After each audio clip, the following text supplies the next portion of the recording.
Jueves 19 de enero, saludos señoras, señores, bienvenidos como cada día a este espacio, perdón, a este programa, a este recorrido que hacemos cada día por las portadas de los periódicos que se publican en nuestra provincia. El Diario de Córdoba, en papel, ABC, El Día y también, como siempre, vistazo y repaso a la prensa digital. Como cada jueves nos acompaña Alfonso Alba. Alfonso, bienvenido. Muchas gracias. Director, como saben, del diario digital Cordópolis. Vamos a ver las primeras planas, como siempre, el primer vistazo a las portadas de estos periódicos. El Diario de Córdoba ha escogido Fitur, hoy Fitur es el protagonista de todos los periódicos de Córdoba, supongo yo que de España.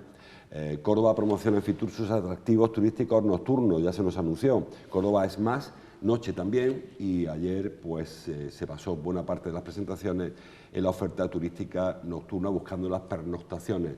Una imagen también en la parte inferior del periódico para la isla de toallitas y sedimentos junto al puente romano. La foto de arriba es de Manuel Murillo, la de abajo de AJ González, una información que también adelantó ayer Cordópolis, por cierto. Esta aparición de esta isla de toallas, de sedimentos, de basura junto al puente romano. Ahora hablamos de eso.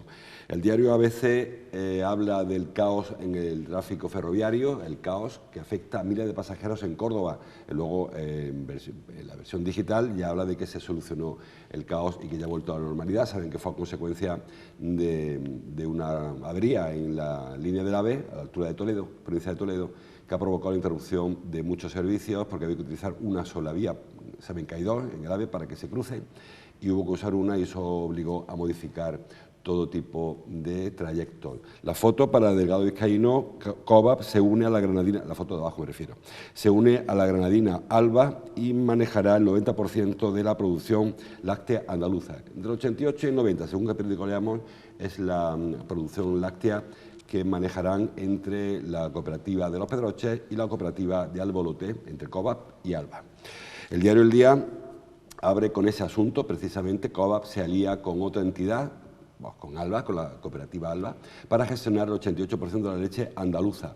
Es un acuerdo de comercialización fundamentalmente, o básicamente comercialización, que le dará acceso además a otro tipo de ayudas y de fondos. La foto que firma El Día, bueno, firma, la habrán traído de Madrid, para la inauguración del stand de Córdoba en Fitur. Ahí tienen pues al presidente de la Diputación y el presidente de la Junta de Andalucía, consejero Arturo Bernal, al alcalde, diputados provinciales, en fin, una serie, una presentación amplia de nuestra clase política que estaba ayer en Madrid. Estaba ayer en Madrid y sigue estando en Madrid, y luego hablamos también de ese asunto. Bueno, pues Andalucía, dijo ayer Bernal, el consejero de Turismo, de Cultura y de Deportes, de todo. Andalucía llega a los 31 millones de turistas y además con el objetivo de superar este 2023 todos los récords, alcanzar 33 millones de turistas, que sería un récord absoluto. La parte alta para India Martínez, que preestrena la obra Lorca por Saura, en la que interpreta, además de cantar, también es actriz, e interpreta al poeta, a Lorca. Vemos también, si os parece, compañeros, la portada de Cordópolis. Abre con la crisis interna de Vox, si mal no recuerdo, hablo de memoria. Vox vive en Córdoba su primera gran crisis, ahora lo veremos, ahí le tenemos, tras la elección de la candidata a la alcaldía de Yolanda Almagro. La Junta de Andalucía limpiará la isla de toallitas del Guadalquivir, que veíamos antes. También habla de que se restableció el tráfico AVE, Madrid-Sevilla, tras la avería que sufrió antes de ayer el tren, y el plan especial de la Policía Local en la Cuesta del Reventón. Saben que una vez que reabierta esa ruta, se ha establecido un límite de velocidad, un límite máximo de 10 km por hora, que para subir cuesta, Alfonso, 10 por hora no es fácil, pero bajando 10 por hora se queda muy cortito, sobre todo para los ciclistas que les gustan estas bicicletas de montaña y se dejan caer por la cuesta. Sí, los ciclistas de enduro. Sí, el otro día bromeábamos precisamente de eso. Yo que tengo un grupo ciclista que solemos subir el Reventón, en plan de los 10 km por hora, que es para subir o para bajar. Pues para subir es más complicado. Aunque hay algunos que van a más de 10 por hora, todo hay que decirlo, sí. E incluso a 15 por hora, que a mí me parece admirable. Pero bueno, otra cosa que también hablábamos, no sé, yo creo que la Cuesta del Reventón es un sendero muy accesible, se ha convertido en un sendero muy accesible para todos los públicos desde el casco urbano de Córdoba. Se sube desde La Salle, pasando la Cuesta del Condón, que es donde puedes dejar el coche, y en un poquito menos de 2 kilómetros está en la ermita, está en el corazón de Sierra Morena. Es un sendero ancho, liso, tiene una gran pendiente, aunque la pendiente mayor es la de la Cuesta del Condón, que nadie se asuste, y que, bueno, y que se ha restaurado completamente. Lo que era antes la Cuesta del Reventón era un lugar por el que no podía subir cualquiera. Ahora pueden subir familias, pueden subir personas mayores, puede subir una silla de ruedas motorizada, pueden subir ciclistas, por supuesto, todo tipo de ciclistas pueden subir ya. Antes era más complicado subir por ahí porque la cuesta estaba bastante bacheada y el sendero se había quedado en algo muy estrecho, ¿no? Y es cierto que, como ya dijo y pronosticó el alcalde el viernes pasado, la cuesta se iba a convertir en una feria durante los fines de semana. Y se convierte en una feria durante los fines de semana. Si vas en bicicleta prácticamente sube en pelotón, por la cantidad de gente que hay. Por lo que los descensos que antes se hacían, principalmente de los bikers, de enduro y demás, pues ya hay que olvidarse de ellos. Creo que la sierra tiene una cantidad de senderos similares a la Cuesta del Reventón impresionante, como para que nos preocupemos solamente de uno, ¿no? Que es como el más accesible para todos los cordobeses. Está la Cuesta de la Tradición, está la Cuesta de los Morales, está Montecobre, o sea, hay una cantidad de senderos para los bikers de enduro que sí que pueden practicar y que, bueno, que tampoco tienen por qué echar de menos la Cuesta del Reventón. Y yo entiendo, porque es muy peligroso, que se ponga ese límite de velocidad a la bajada. De hecho, yo recomendaría a la gente que no bajara por la Cuesta del Reventón, porque hay otras alternativas mucho mejores. Porque aparte son familias las que suben, son niños, hay muchos perros sueltos y a poco que vaya a más de 10 por hora, bueno, con que vaya a 30 por hora, puede que no te dé tiempo a frenar y provoca un gran daño al perro, al niño, a la persona que va subiendo y también a ti mismo, ¿no? Incluso claro, evitándolo. Por tanto, yo no veo mal que se vigile y que se multe a la gente que se lanza como se lanzaba antes. Pues ahí desde el día que se reabrió, que fue pasado jueves o viernes, la obra se recepcionó el lunes pasado. El lunes no es de esta semana anterior y el viernes se anunció su reapertura. Hay unos carteles que indican pues, las prohibiciones, que decía Fuentes, hay que ponerlos porque si no, no se puede multar a quien incumpla la norma. Bueno, pues que lo sepan los ciclistas, también quien vaya a utilizar cualquier otro vehículo, si es que se puede utilizar vehículo, cuáles son las limitaciones y dejar esa cuesta, como decía Alfonso, una autopista del Reventón. Bueno, pues está bien que también las personas que no tienen la misma capacidad motora puedan subir al Reventón. Bueno, vamos al principio de los periódicos de hoy. Todos los periódicos hablan de Fitur, hemos visto en la portada del Córdoba, El Día, también, lógicamente, Cordópolis, a veces. Ayer se inauguró Fitur, con la doble presencia de Ayuntamiento y Diputación, que no sé si es necesario. Yo creo que habría que intentar homogeneizarla y coordinar la campaña, pero al final tenemos lo de siempre, muchas presentaciones, muy pocas novedades, porque habitualmente todo lo que se lleva se ha presentado antes en Córdoba y muchísima presencia institucional.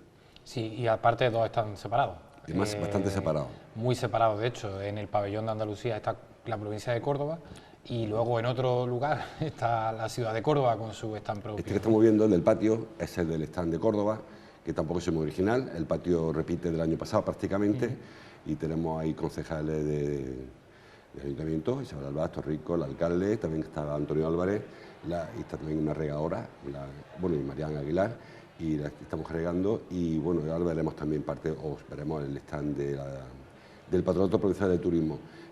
Como decía Alfonso, muy separados, no son, bueno, también tenemos a Rafi Crespín, Antonio Hurtado, a María Ángeles Luna, una presencia amplísima institucional de todos los partidos que se dieron cita ayer en Madrid. Sí, y bueno, no hemos pecado por originales precisamente llevando un patio. Los patios es como la mezquita, es que se venden por sí solos, o sea, creo que no hace falta promocionarlos más, porque aparte es que ya no caben más turistas en los patios de Córdoba. Habría sido mucho más original vender otro tipo de cosas. Yo estoy echando de menos, a pesar de que la Junta de Andalucía presentó su campaña de turismo en Medina Sahara, la promoción de Medina Sahara, pero claro, se queda en este limbo extraño, ¿no? Como Córdoba por un lado, la provincia va por otro, la Junta de Andalucía también va por otro sitio, que al final no sabemos muy bien de qué es cada cosa. Y es muy representativo de lo que significa el turismo en esta ciudad y en esta provincia, que aquí cada uno hace la guerra por su cuenta, ¿no? Cada institución tiene su propio, entre comillas, chiringuito, en el que se gestionan sus competencias, ¿no? Sin echar cuenta a otro tipo de competencias. Y los turistas no entienden de barcos. Cuando un turista viene aquí, ¿qué más le da que Medina Sara sea de la Junta, que la mezquita la gestione el Cabildo o que el Alcázar sea del Ayuntamiento de Córdoba? Y que la Diputación, por ejemplo, pueda poner en marcha rutas por la provincia. Al turista eso le da absolutamente igual. Al turista lo único que quiere es que todo sea fácil. Y no lo es. Porque no es fácil. Por ejemplo, la agenda única, que tanto se ha hablado. Se ha presentado en Fitur, pero la agenda única no está acabada todavía.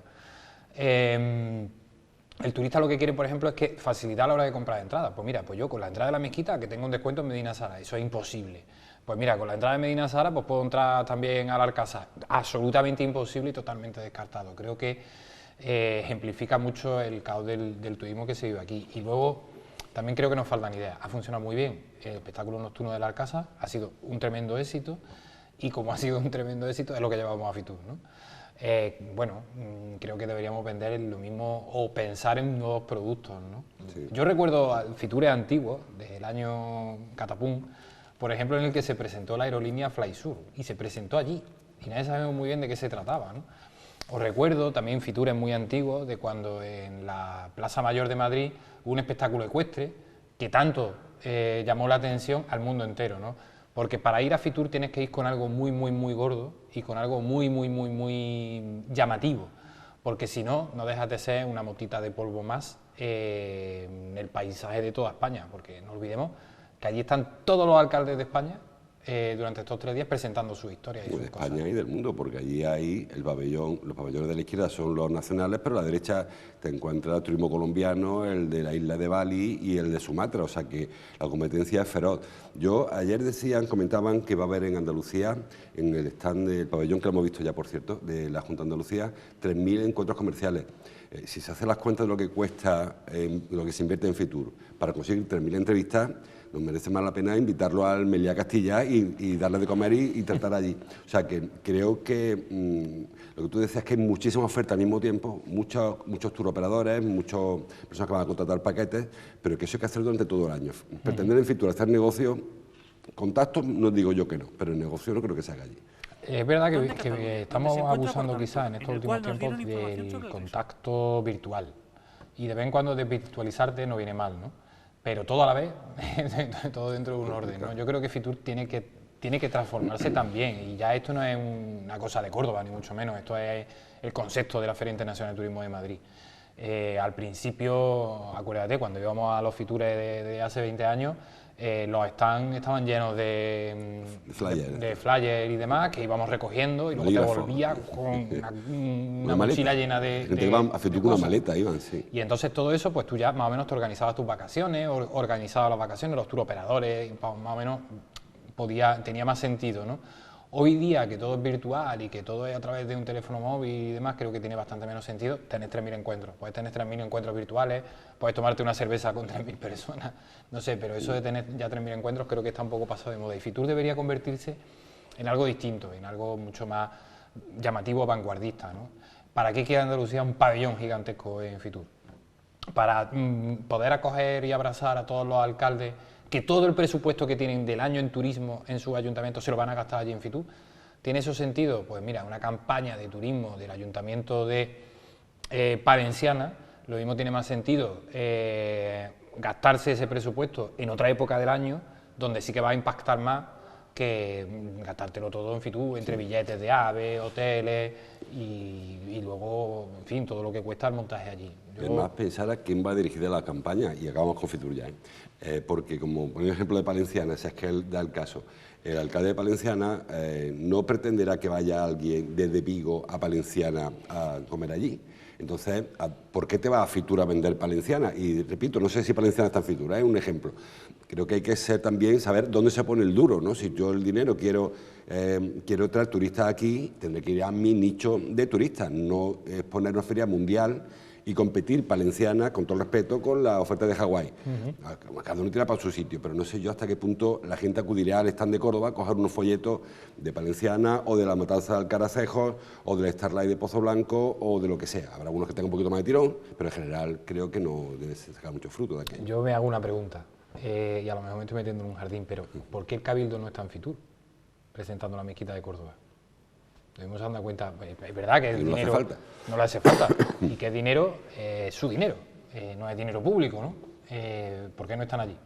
Bueno, por eso, porque además no tiene fruto. Este año, decía Alfonso, productos novedosos. Se ha presentado el salmorejo por un tubo, una especie de tubo dentífrico, de pasta de dientes, con salmorejo. Eso es lo más novedoso que hemos presentado en cuanto a la gastronomía. Creo que hay mucho más que eso, y sin despreciar mucho menos el salmorejo por el tubo este que ha inventado un restaurador cordobés, pero creo que hay cosas más interesantes que vender que no el salmorejo. Bueno, vamos a dejar el tema que si no nos paramos más de la cuenta.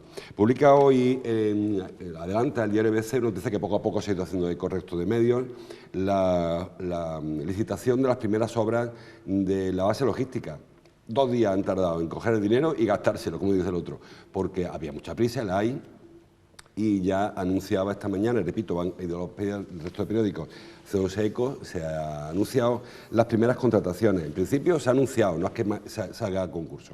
La licitación por el tema del proyecto edificatorio, el cerramiento y tal, se publicará en el boletín, creo que de Europa, ¿no? Porque tiene una envergadura por volumen de negocio. En marzo y abril, como se anunciarán esto, y habrá una serie de empresas que optarán a este tema. Son 34 millones, 27 son para el cerramiento de la parcela, para la sobreurbanización y para el vallado, y 4,8 millones para el proyecto de ejecución. Es decir, que decían que tenían prisa. Bueno, es que no da tiempo que llegue el dinero al banco y ya ha sacado esta... Nos alegramos bastante, por otra parte. Son plazos de ejecución cortitos, 16, 18 meses, con lo cual si sale en abril, marzo, a poco que tarden 6 meses en adjudicarlos, pues quizás este año veamos obras en La Rinconada. Bueno, sí, se hace con una previsión de que el plan parcial pueda ir tan rápido como van a ir los plazos. Sí, pero la declaración de zona de defensa, no sé cómo se llama, interés para la defensa, va a agilizar todos estos trámites. Sí, los agiliza, por supuesto que los agiliza, pero hay trámites que hay que cumplir por sí, por mucho que, a no ser que estemos en guerra, ya nos quitamos impactos ambientales y demás historias, ¿no? Pero sí que hay que conseguir determinadas declaraciones. Pero sí, son los últimos plazos que manejaba el Ministerio de Defensa, que lo dieron a conocer además en Bilbao, en aquel encuentro que hubo con empresarios de Córdoba y empresarios vascos, al que fue el Ministerio de Defensa, y en el que ellos pues lamentaban porque ellos querían que todo esto hubiera estado en el mes de septiembre. O sea, vamos con 4 o 5 meses de retraso conforme a lo que ellos preveían. Tanto que la apertura de la base ya no se espera para el 2027, sino para el 2028. Pero sí, ya la puesta en marcha de la maquinaria, ha llegado el dinero, ha llegado el famoso informe del Ministerio de Transporte para que se pueda seguir ejecutando el plan parcial, y ahora son pues trámites administrativos que tienen que correr lo máximo posible. Decía, ayer también leímos que se prevé una dotación de personal civil de 150 personas al año para la base, que van a ir en principio a Liguerón, que luego ahí se formarán y pasarán dentro de 4 o 5 años, cuando la base esté concluida, pasarán a La Rinconada. Nos decía UGT el otro día que buena parte del personal civil que va a dotarse la base van a ser exmilitares, personas que van a acabar su periodo militar y que el ejército va a intentar recolocar como personal civil, y que tampoco pensemos que esto va a ser una oficina y la gente va a ir pasando, firmando contratos y para trabajar, ¿no? Que quizá haya que confiar más en la industria alternativa, en el paralelo, que la propia base. Claro, se ha hablado siempre de que este tipo de proyectos es un proyecto tractor, ¿no? Que a su alrededor surgen un montón de empresas privadas. De hecho, los ejércitos siempre han funcionado un poco así. El gran éxito del País Vasco en el siglo XIX es que se convirtieron en una industria de armamento. El gran éxito que puede tener la base logística en Córdoba es la industria auxiliar, porque van a necesitar talleres, que esos talleres pues no son señores militares los que van a ponerse a arreglar tanques, van a ser señores civiles contratados por el ejército, las famosas contratas militares, ¿no? Y alrededor de todo esto es donde surgirán tantísimas oportunidades, y por supuesto hay muchísimas oportunidades para el I+D+I famoso, con estos proyectos de innovación, proyectos informáticos de nuevas tecnologías, de energías renovables, y también todo vinculado a lo que es la industria de la defensa, en este caso del ejército de tierra. Y ahí sí que va a haber muchísimo movimiento económico y muchísimo trabajo. Seguimos hablando de economía. Trae hoy el día la portada, tanto de los periódicos, este anuncio que hicieron ayer de sello Coop y Alba, las dos cooperativas, una cordobesa del Valle de los Pedroches, otra granadina de Albolote, que hablan de una alianza para comercializar el 88-90% de la leche andaluza.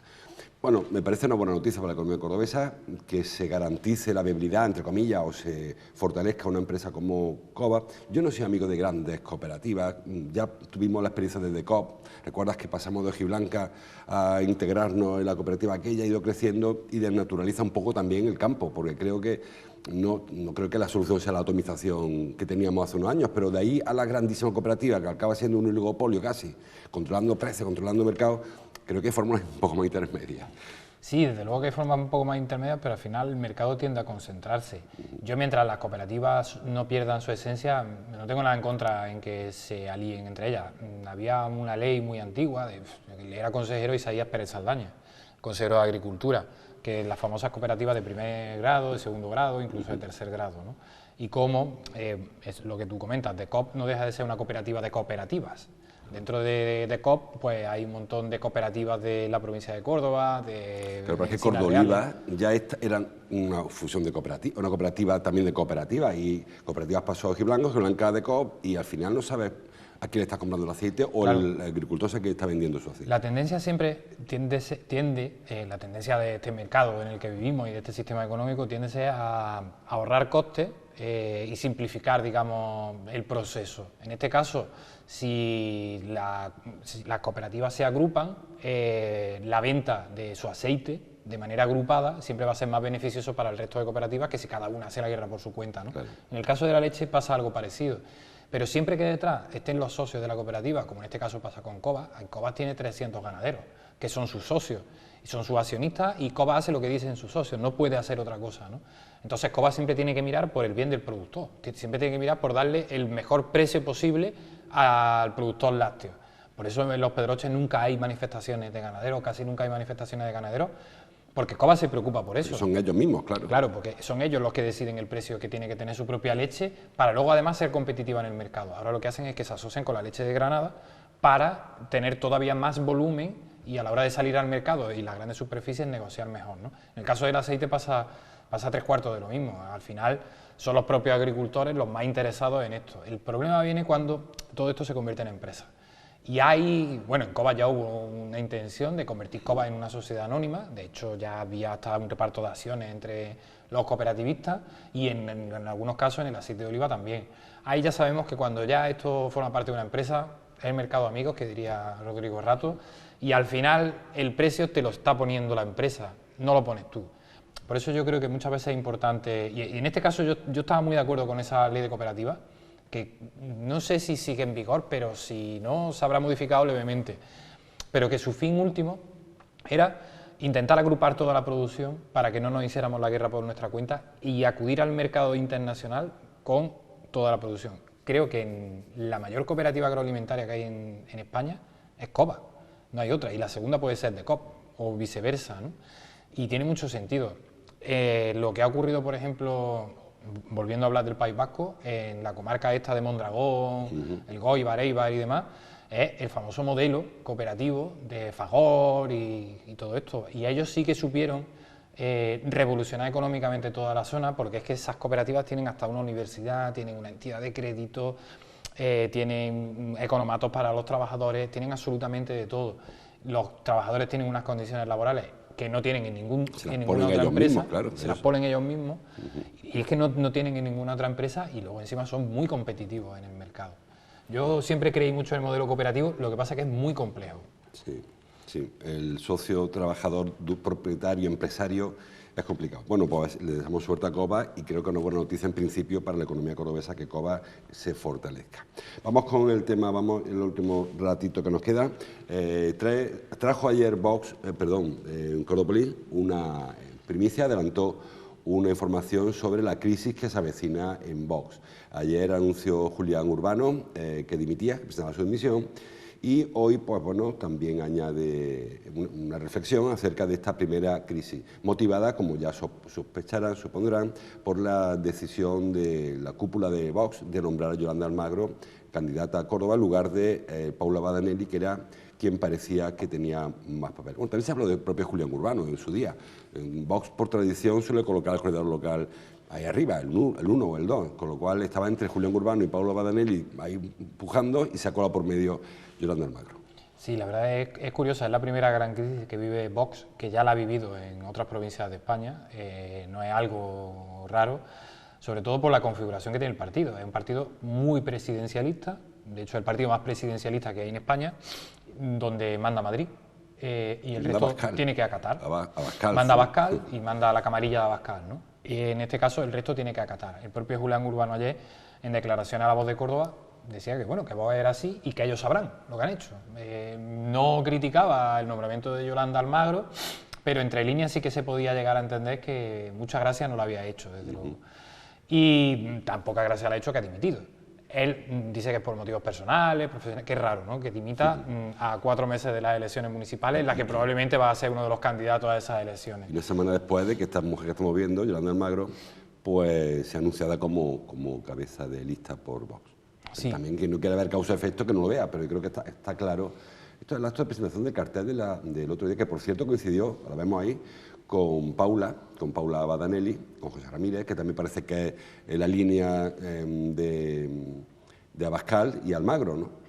La línea un poco más de Madrid frente a la línea de Alejandro Hernández, Rafa Sacco quizás, también Paula Badanelli, que es la parte más cordobesa, más andaluza o más local del partido. Sí, al final Vox, digamos que se ha dividido en 2 familias, la madrileña y la cordobesa. Y eso es como el dicho aquel de qué es lo que hace falta para que te nombren ministro. Pues nada, que te elija el presidente, básicamente. No tienes que pasar ningún tipo de oposición. ¿Qué es lo que te hace falta para ser candidata de Vox en Córdoba? Pues que te elija Santiago Abascal. Hoy en una entrevista en ABC, en Los Compañeros de ABC, con Yolanda Almagro, ella habla de que ha habido un proceso de selección como una empresa privada, ¿no? En la que ha habido varias entrevistas, y es verdad. A Madrid han ido tanto Yolanda Almagro como Paula Badanelli como Julián Urbano. Pero al final, más que un proceso como la universidad privada, a mí me suena un proceso como en algunos lugares públicos, ¿no? En los que te invitan a 3, pero para hacer el paripé al final te quedas tú, ¿no? En este caso, yo no sé qué razones, como diría Julián Urbano, tiene Vox para haber elegido a Yolanda Almagro sobre Paula Badanelli, pero todo el mundo en Córdoba coincide en que si hay alguien que ha trabajado y ha hecho oposición en el ayuntamiento, ha sido Paula Badanelli. De hecho, ha sido quien más ha desconcertado al gobierno local con su labor de oposición, porque los conoce muy bien, porque ha trabajado con ellos y porque también conoce muy bien el ayuntamiento. Yolanda Almagro es una camisa vieja de Vox. Ella se presentó ya en el año 2014 a las elecciones europeas, donde solamente había una candidatura, encabezada por Santiago Abascal, y ella ya iba en esa candidatura, y luego en 2015 se presentó como cabeza de lista en Córdoba, y fue la presidenta provincial también de Vox en Córdoba, pero desde entonces había desaparecido, o al menos eso es lo que nos cuentan, un montón de militantes de Vox y de dirigentes de Vox con los que hemos hablado, ¿no? Había desaparecido de manera interna y de repente ha sido nombrada candidata, sin que aquí se lo expliquen, ¿no? Y ahora, claro, muchos de estos militantes de Vox en Córdoba empiezan a asumir críticas que ya había ocurrido en Murcia, que había ocurrido en Madrid, que estaba ocurriendo en un montón de provincias. Ocurrió con Macarena Olona. En definitiva, la crisis fue cuando impusieron desde Madrid a Macarena Olona, y aquí no cayó nada bien en Andalucía. Aquí decían, bueno, pues ya está, y Macarena Olona al final no consiguió el resultado esperado y parece que la culpa ahora era de Macarena, pero no del que ha tomado la decisión de presentar a Macarena Olona, ¿no? Aquí, si al final no hay un buen resultado, ¿de quién será la culpa? ¿De Córdoba? No lo sé, la verdad es que no lo sé, pero bueno, estos son los nuevos partidos. En este caso es un partido como Vox, donde la democracia interna brilla por su ausencia, y eso es lo que tienen que asumir sus militantes, que lo que ellos digan pues no importa nada. Bueno, también es verdad que tampoco lo oculta, que no es que de pronto la haya engañado, lo pone en su estatuto, así que quien quiere militar ahí, pues que milite sabiendo las condiciones con las que se milita. Y ya que se fuera de hora, el tema de las toallitas, también lo adelantó ayer Cordópoli, lo vemos reflejado en los periódicos, ha aparecido un enorme montón de toallitas al retirar los árboles que estaban entre el Molino de San Antonio y el Molino de en medio. No es que hayan llegado, sino que no se veían porque los árboles no dejaban ver el bosque de toallitas que había ahí. Ahora, pues la imagen es un poco tercermundista, de asomarte al Guadalquivir y encontrarte ahí un montón de basura y rodeada de patos. Sí. Bueno, ya hablando con Pepe Larios, que ha sido el descubridor de la isla de las toallitas, él nos comentaba que también había habido un problema en diciembre, porque como llovió tanto en diciembre, los colectores de aguas pluviales de Córdoba apenas se habían movido y muchos de esos colectores estaban hasta arriba de toallitas. Y esas toallitas han salido todas a la vez y se han quedado ahí, ¿no? Que es un problema también de la ciudad, ¿no? Y de la sequía. En fin, lo que hemos conseguido ayer, después de mucho intentarlo, porque todas las administraciones se echaban la pelota una a otra, ¿no? La Confederación era, no, esto no es mi competencia, esto es del Ayuntamiento, no, el Ayuntamiento no, esta es competencia de la Junta, no, esto es competencia de la Confederación.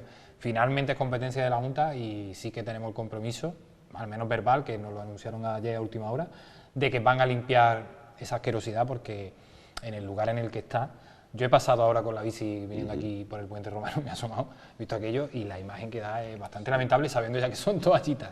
Además, es curioso porque esa foto que veíamos, se ha descubierto una parte importante del azud que une los molinos y sin embargo no se va a descubrir, se va a dejar lleno de barro y lleno de basura, que creo que el momento sería el ideal para descubrir el azud, para dejar aquello limpio y que el río corriera por donde tenía que correr. Sin embargo, esta obra se supone maquillaje, que era quitar árboles, claro, si quita árboles y al final lo dejas peor que estaba, para haber dejado los árboles, para esto. Pues sí, sabemos perfectamente, bueno, tú el río te lo tienes más que piragüeado, ¿no? Pero sabemos perfectamente que en el río cuando hay una isla y no hay, entre comillas, herbívoros que vayan a por los brotecitos, en cuanto empiezan los brotecitos de semillas que van cayendo allí, porque se las lleva el propio río con la cantidad de humedad que hay, eso de repente, ¡boom!, crece a una velocidad impresionante y esa isla de las toallitas se convertirá otra vez en la selva madre, dentro de muy poco tiempo. Por tanto, o quitas el barro y quitas todo ese lodo y dejas pues las piedras que tenía más o menos y las subconfigurado,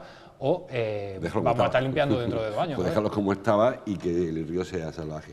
Creo que hace falta una estación integral en el río, no un tema estético, los vecinos hablan de estética, de que rompe el skyline de Córdoba, de que no se ve, además de eso, que puede tener razón alguno, ¿no? Eso es opinable, pero bueno, el río además que es un cauce de salida del río, de las pluviales, decías tú, de las últimas crecidas estas.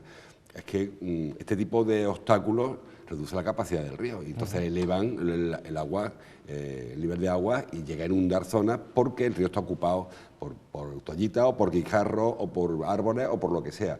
En la crecida esta del 2010 los troncos llegaron a tapar algún ojo del puente, que dijimos, es que esto lo echa abajo, en la fuerza del río, los troncos hacen pantalla y echan un puente abajo. O sea, que cuidado con la limpieza del río, que no es solamente un tema estético. Sí, no, en este caso suele pasar bastantes veces que los problemas que hay con los puentes que se vienen abajo es por taponamiento. Porque hay puentes, por ejemplo, hay un puente que no conoce mucha gente que está en Carbonell, en la zona de Carbonell. Ese puente tiene sus ojos limpios por debajo. Cuando el río crece, el puente se tapa y no hay ningún problema. El agua sigue pasando y luego cuando el río baja, vuelve a seguir pasando. Pero el problema llega cuando hay demasiada basura y demasiada maleza, que entonces sí... Entonces el agua empuja a los troncos y los troncos echan abajo. Y ese puente de la Gravera es complicado. Alguna vez se ha visto una grietilla por ahí, precisamente por eso. Bueno, no da tiempo para más, así que hasta aquí llegamos. Gracias, Alfonso, por tu visita. Te espero el jueves que viene y como cada día les recomiendo que sigan avanzando en la información. Hay mucha más información y muy interesante en los periódicos que no nos ha dado tiempo a comentar, así que lean la prensa, veanla en internet, escuchen la radio y vean la televisión. Mañana seguimos nosotros, hasta entonces, como siempre, gracias por su atención.